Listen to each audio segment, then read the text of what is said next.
day! Mga ka-session, another day, another 5K. Let's go! Umalis nga pala kami ng bahay before 4 AM and nakumpleto kami mga quarter to 5. Siyempre, bago tayo tumakbo ay magwa-warm up muna tayo. Tignan nyo naman kami dyan, no? Ang liligsin namin para kaming mga kitikiti sa drama. Around 5:25 AM, nag-start na at nag-umpisa na kaming tumakbo. Grabe, ang daming participants, puro naka-blue para kaming mga driver ng joyride.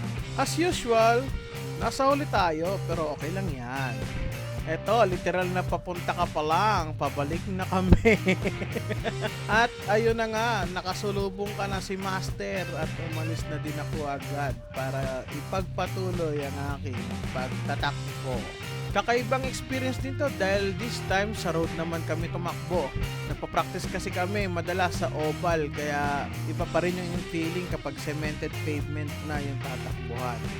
And after 55 minutes, natapos din natin ang 5K. Medyo mabagal from my usual time pero ang importante, natapos natin ito at wala tayong natamong injuries. Ayan yung mga tropang hamogs na nakasama natin for today's run.